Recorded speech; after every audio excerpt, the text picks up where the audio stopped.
mabuti kahit na anumang sitwasyon sa ating buhay.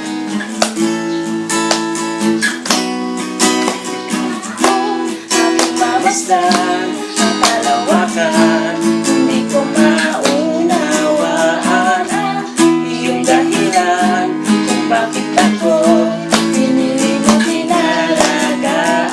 Hindi ko kayang isipin, hindi ko kayang sukatin ang pag-ibig mo, Jesus, na iyong binigay sa akin. Salamat, salamat, O Jesus, sa pag-ibig mo. Walang ibang nagmahal sa akin na katulad mo. Salamat, salamat, O Jesus, sa pag-ibig mo. Ako'y magsasaya sa piling mo. May pagsubok man o kahihiyan, ako ang di malalapitan. Jesus, ikaw ang aking sandigan, hindi mo ko pababayaan. Hindi ko kayang isipin, hindi ko kayang sukatin ang pag-ibig mo, Jesus, na iyong binigay sa akin. Salamat, salamat, O Jesus, sa pag-ibig mo. Walang ibang nagmahal sa akin na katulad mo. Salamat, salamat, O Jesus, sa pag-ibig mo. Ako'y nagsasaya sa piling mo. Salamat, salamat, O Jesus, sa pag-ibig mo. Walang ibang nagmahal sa akin na katulad mo. Salamat, salamat, O Jesus, sa pag-ibig mo. Ako'y magsasaya, ako'y magsasaya, ako'y magsasaya sa piling mo.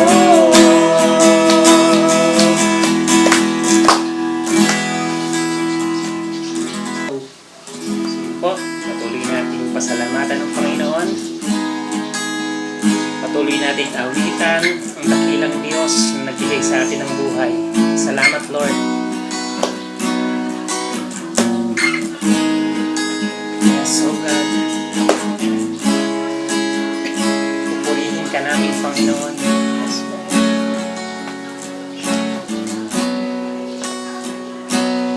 Pupurihin namin ng iyong alay, aming buhay. Ikaw ang Diyos na aming gabay. Sa dalangin, aawitin, kadakilan mo sa amin. Kadakilan mo sa amin. Kadakilan mo sa amin.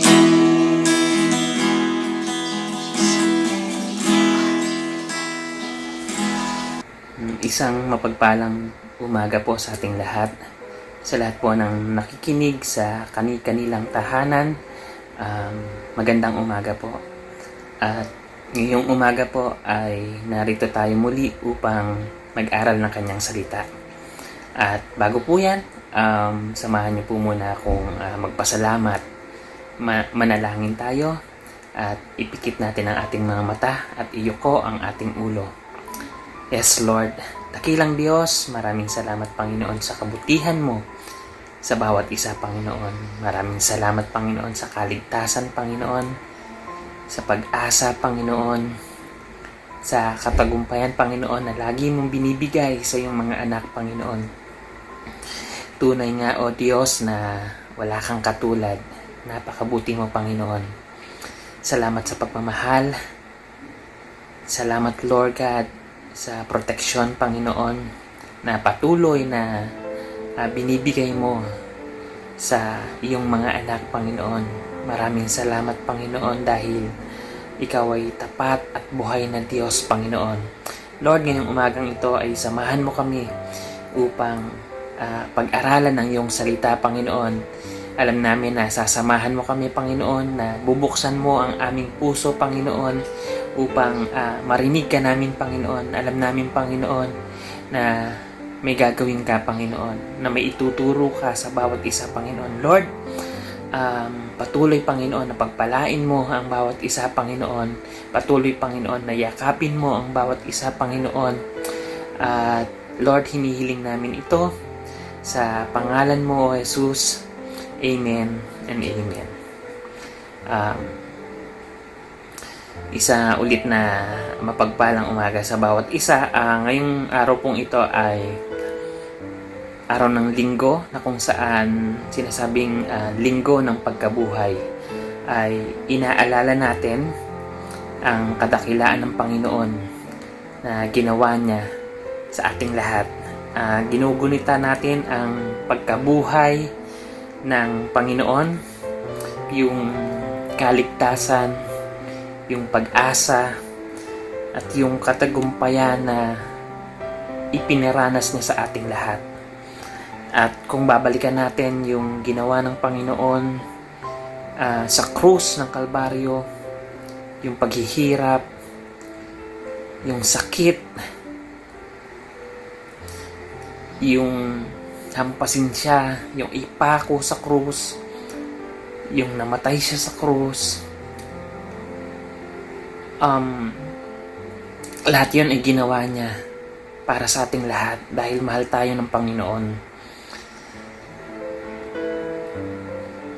Pero ang isang napakagandang pangyayari na nangyayari 2,000 years ago ay yung kadakilaan na ginawa niya, yung paghihirap ay nasuklian to lahat, na kailangan tayong magpasalamat sa Panginoon dahil unang-una kung bakit tayo magpapasalamat sa Panginoon dahil number one is binigay niya yung kaligtasan sa ating lahat. Yes, kapatid, niligtas niya tayo. He sacrificed himself just to save us. Niligtas tayo ng Panginoon. Siya yung naghirap. Siya yung namatay sa krus instead na tayo. Yun ay dahil sa pagmamahal niya sa atin. Sa oras na to, alam ko na natatakot tayo, nangangamba tayo. Kapatid, sinasabi ko sa'yo, kung paano niligtas ng Panginoon ang sangkatauhan 2,000 years ago. Maniwala ka, kapatid. Siya yung Panginoon na nagliligtas noon, ngayon, at magpakailanman. Siya ay tapat na Diyos. Siya ay buhay na Diyos. Kung paano niligtas niya ang sangkatauhan 2,000 years ago, ang Diyos natin ay hindi nagbabago, kapatid. Alam ko na ililigtas niya tayo sa nararanasan natin ngayon. Dahil totoo na hindi nagbabago ang Panginoon. Ililigtas niya tayo. That's why we should be thankful sa Kanya dahil sa kaligtasan na binigay niya sa ating lahat. Amen? So, number 2, why we should be thankful sa ating Diyos dahil sa pag-asa. Sabi nga, no, sa Hebreo 10, chapter 10, verse 23, sabi niya doon, magpakatatag tayo sa pag-asa natin at huwag tayong mag-alinlangan dahil tapat ang Diyos na nangako sa atin. Amen. So, yung ginawa ng Panginoon dati ay gagawin niya ngayon. Umasa tayo sa Panginoon. Sabi ko nga kanina na yung kaligtasan. Dahil totoo, ang sabi niya dito, huwag tayong mag-alinlangan. Kasama doon, huwag tayong matakot. Dahil naandyan ang Diyos natin. Andyan si Jesus, ang pag-asa nating lahat. Siya ang tutulong. Siya ang kasangga natin. Siya ang magbibigay ng proteksyon sa ating lahat. Sa nangyayari ngayon, maniwala ka. Ginawa na to ng Panginoon noon. At di siya nagbabago. Gagawin niya pa rin to hanggang ngayon. Maniwala ka lang. Manampalataya ka lang. Na tinapos na ng Panginoon ng lahat ng paghihirap. Lahat ng sakit. Tinapos niya na yun. At ngayon malaya tayo. Malaya tayo sa anumang sakit. Hindi tayo dadapuan. Dahil alam mo at alam ko, alam nating lahat kung gaano ang Diyos natin ay sobrang makapangyarihan.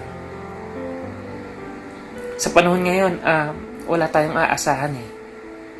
Sa nangyayari tayo sa ngayon, ang hirap kumapit sa kahit kanino. Pero for sure and I'm sure na kapag ka ang Diyos ang kinapitan mo sa mga oras na to, kapatid, maniwala ka, merong pag-asa kung paano siya nabuhay,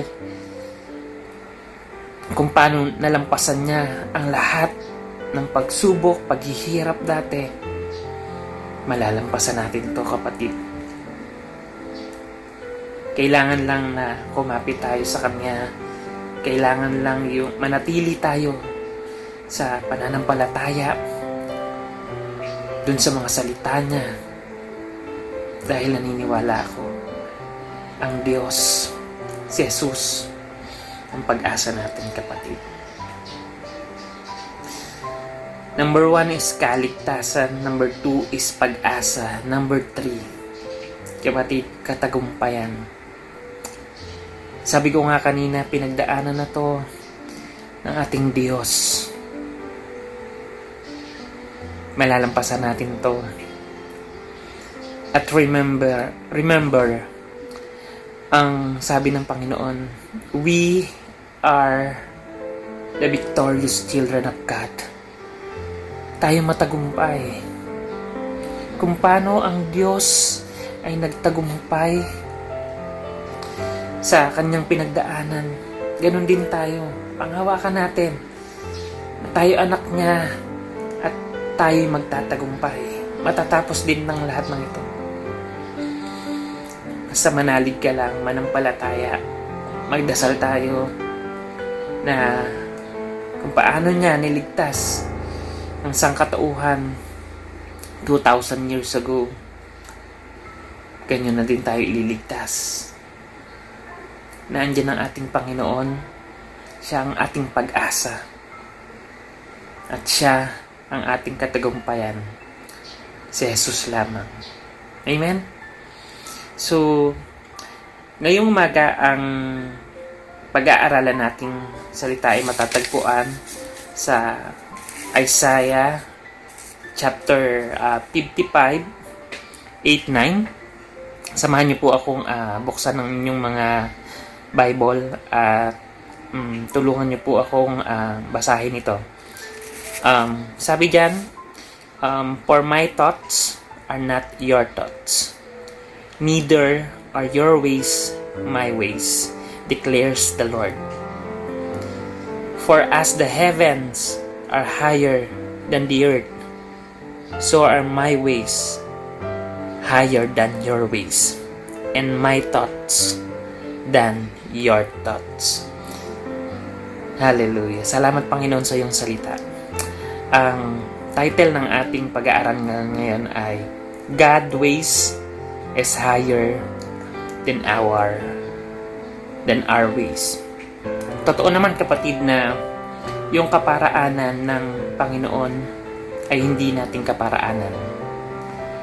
Yung thinking ng Panginoon o yung thoughts ng Panginoon ay mas mataas kesa sa thinking nating mga tao. Hindi natin maaarok yung kaparaanan ng Panginoon o hindi natin kayang mabatid ang kanyang isipan. I'm not saying na yung nangyayari sa atin ngayon, like yung COVID-19, ay galing sa Kanya. Ika-clarify ko lang po, mga kapatid, na ang virus na to ay hindi galing sa Panginoon dahil sinasabi sa Biblia na tanging ang mabubuting gawa o nangyayari sa atin ay galing sa Panginoon. Therefore, kung lahat ng mabubuti na nangyayari sa atin ay galing sa Panginoon, pues yung COVID-19 ay hindi galing sa Panginoon dahil ito'y nakakasama sa ating lahat. Ito'y galing sa kaaway. But sometimes yung mga nangyayari sa atin na pagsubok, inaalaw ng Panginoon to na mangyari sa atin. Siguro marahil hindi pa natin alam yung kasagutan. Bakit ba nangyayari sa ating lahat to? But for sure, and I'm sure, na may plano ang Panginoon sa ating lahat. May plano siya. And that plan is for our own goods and for our own benefits. Maniwala ka, kapatid. God's ways is higher than our ways. Sabi nga, prepare to go beyond the limit of mere human being. Kapatid, tayo po ay tao lamang. Sabi nga dun sa verse, yung ways ng Panginoon is higher than our ways. Totoo, hindi mo maaarok ang kaisipan ng Panginoon. Ang kailangan lang nating panghawakan ay yung plano ng Panginoon na mabuti para sa ating lahat. Ito ay para sa ikakabuti nating lahat. Believe me. Sa nangyayari sa atin ngayon, ano ba yung kailangan ginagawa natin? Things that we are going to do sa mga oras na to. Number 1 is listen to His words. Makinig ng kanyang salita. Paano ba tayo makikinig ng kanyang salita? Of course, kapatid, kailangan nating magbasa through reading His words. Kailangan nating magbasa ng kanyang salita upang marinig natin siya. And the perfect example o role model na kailangan nating gayahin walang iba kundi ang ating Panginoong Jesus. His obedience to His Father. Meron nga dito, no, sabi kasi sa Joshua chapter 1 verse 8 na meditate His words day and night.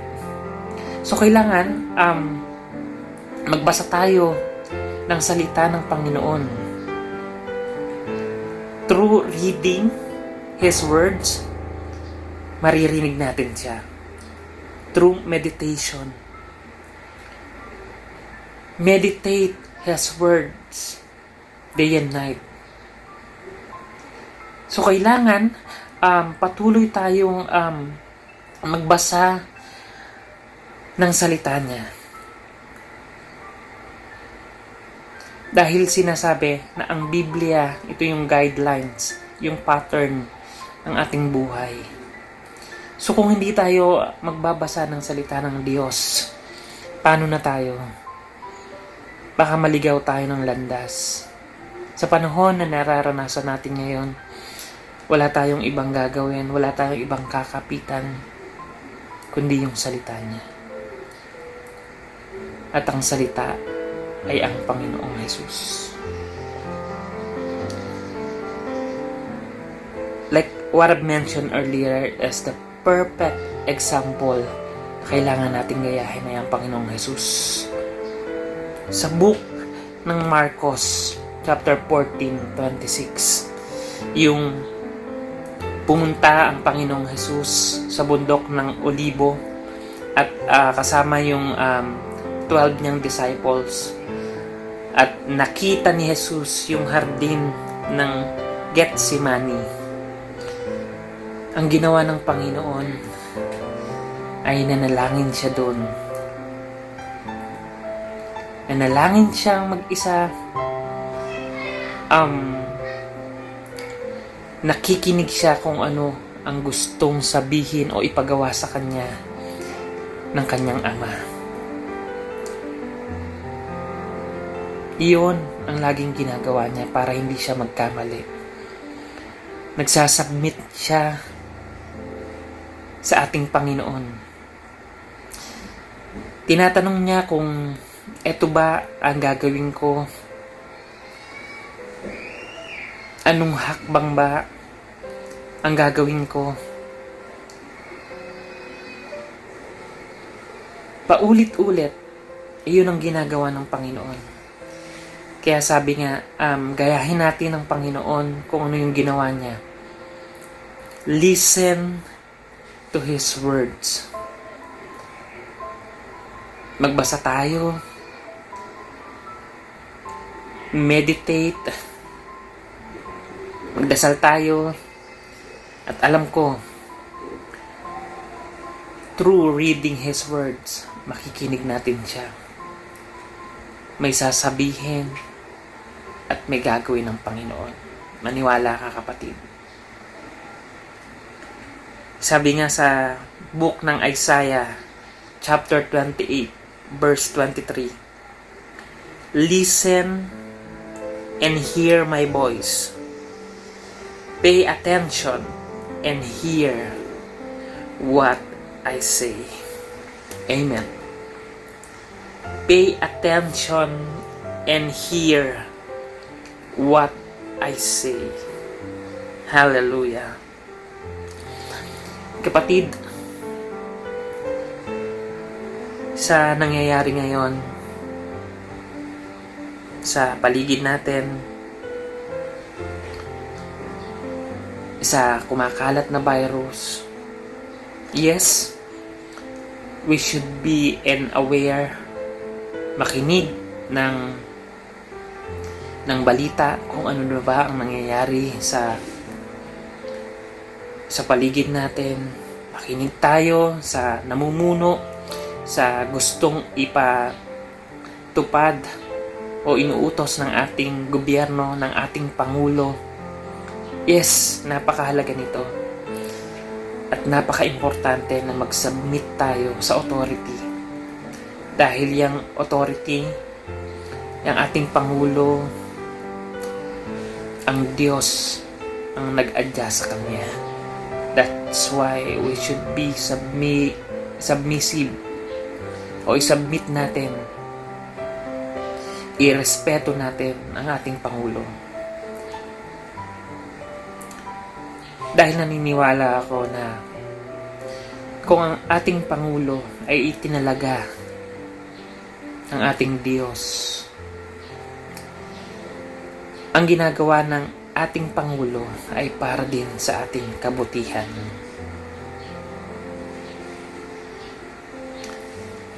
Listen to His words. Napakagandang mensahe ng Panginoon na dapat nating gawin. Makinig ng Kanyang salita. Okay. Number 2. Kanina, number 1 natin is listen to His words. Number 2, speak His words. Salitain natin, banggitin natin ang Kanyang salita. Kung nabasa natin yung Kanyang salita, ngayon naman, Nabasa natin, sinapuso natin, sinabuhay natin. Alam na natin kung ano yung mga salitang ito. Now, speak His words. Dahil naniniwala ako na makapangyarihan ng Kanyang salita. Hebrews 4 verse 12, sabi diyan, for the word of God is living and powerful. Living, totoo, buhay, at makapangyarihan ang Kanyang salita. Totoo naman na sa pinagdaraanan natin ngayon, kung hindi mo alam ang salita ng Diyos, anong panlaban mo, kapatid? Anong ipanglalaban mo sa nangyayari ngayon sa atin? Ano yung panangga mo? Ano yung pinanghahawakan mo? Always remember that there is a power in His Word. There is a power in our tongue. Speak His words. Sabi nga, kung may alam kang salita ng Panginoon, sabihin mo to. Dahil naniniwala ako na itong salitang to ay makapangyarihan. Sabi doon, if God is with us, who can be against us, kapatid? If God is with us, who can be against us? Sabihin mo to. Sabihin mo to ngayon sa sarili mo. If God is with me, who can be against me? Kapatid, ang virus na kumakalat ngayon ay virus lang yan. Diyos na meron ako ay napakalaki. Diyos na puprotektahan ako. Iingatan tayo, aalagaan tayo. Yan ang Diyos na meron tayo. Speak His words. Panghawakan natin yan. Salitain natin yan. Dahil makapangyarihan ang salita ng Panginoon. Sabi pa niya sa Philippians, He will supply all our needs. Totoo yan. Ilan days na ba ang lockdown? Pero I'm a living testimony na hindi ako pinagkulang ng Panginoon.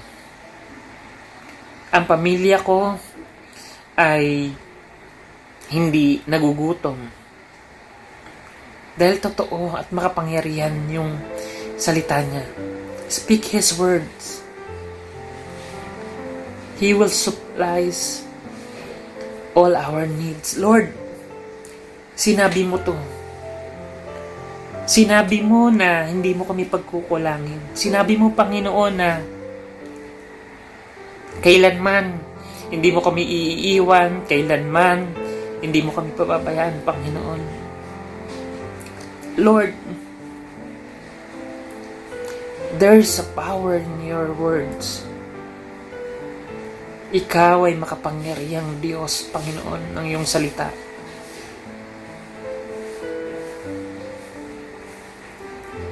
Kapatid, speak His words.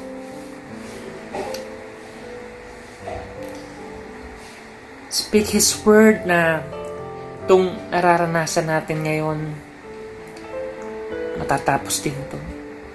Sabi nga, ang magtiis hanggang wakas, siya ang maliligtas. Amen.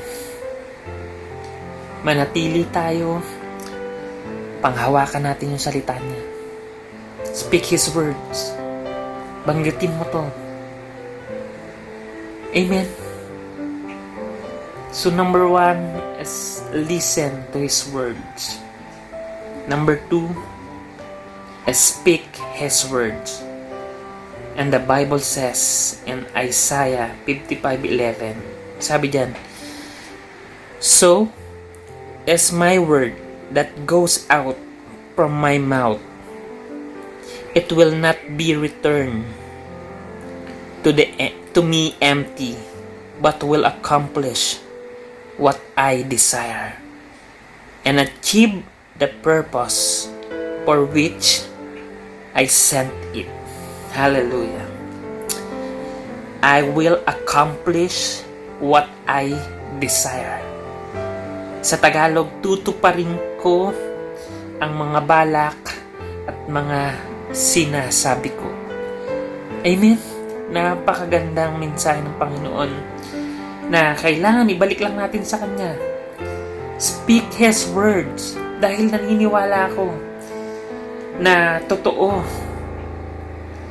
ang Kanyang salita, makapangyarihan ng Kanyang salita. Kapatid, nabasa mo yung Kanyang salita, nakinig ka. Now speak His words. At pangatlo, kapatid, hold on to His words. Panghawakan natin, kapatid, yung Kanyang salita. Hold on to His promises. Yung pangako ng Panginoon. Ano ba yung mga pangako ng Panginoon? Sabi kanina, ang Diyos ay tapat. Ang Diyos ay buhay. Kapatid, panghawakan mo yan. Ang Diyos natin ay buhay. Kaya hanggang ngayon, kapatid, narito pa tayo. Dahil hindi tayo pinapabayaan ng Panginoon. Yan yung pangako niya. Pangako niya sa mga anak niya na sumusunod sa Kanya. I will never leave you nor forsake you. Hindi kayo iiwan ng Panginoon. Panghawakan mo yan, kapatid. Hindi ka niya pababayaan. Hallelujah. Yan yung kailangan sa buhay natin. Dahil hindi sinungaling ang Panginoon. Kung ano yung mga pangako niya, tutuparin niya yun. Kung paano ka niligtas ng Panginoon. Kung paano hanggang ngayon ay nakakatayo tayo. Kung paano niligtas ng Panginoon ang sangkatauhan 2,000 years ago. Ganun pa rin ang Panginoon. Tapat siya sa Kanyang pangako. Ang Diyos na hindi nagbabago. Ang Diyos ng mahabagin. Diyos na maawain.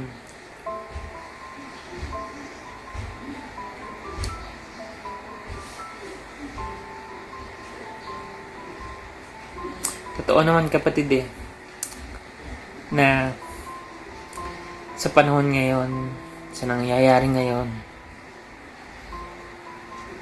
nakakatakot kung iisipin mo.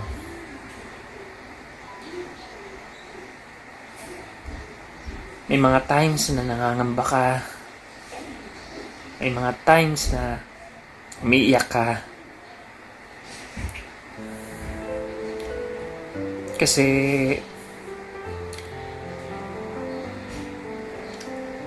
di mo alam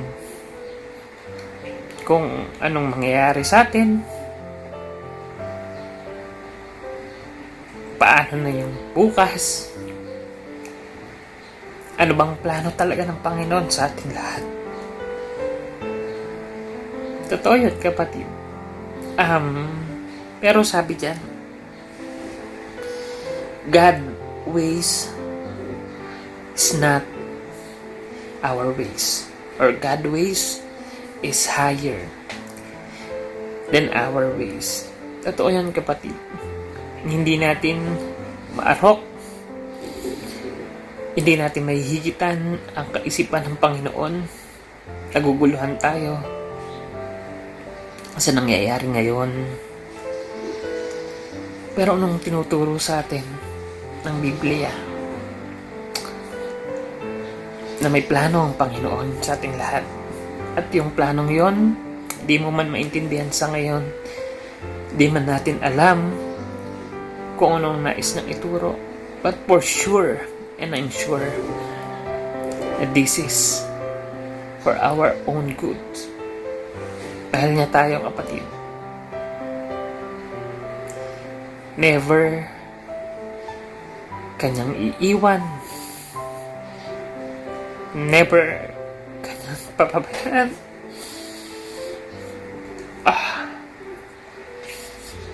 Kapatid.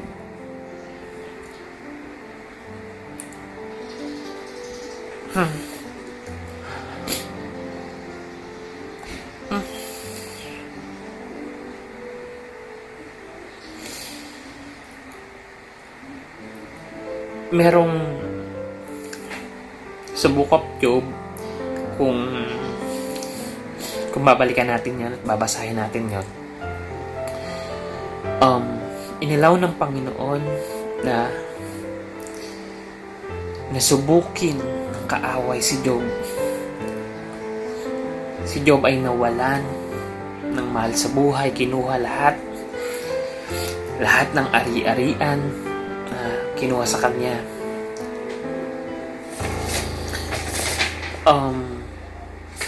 Nagkasakit siya sa balat, matinding sakit.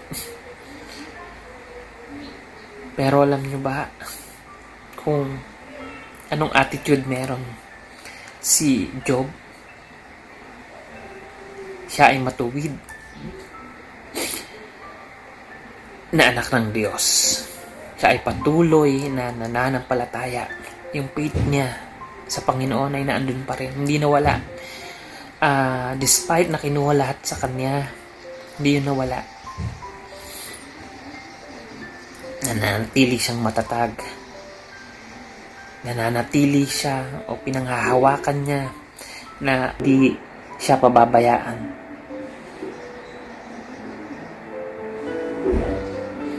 Totoo, ng Diyos ay hindi siya pinabayaan.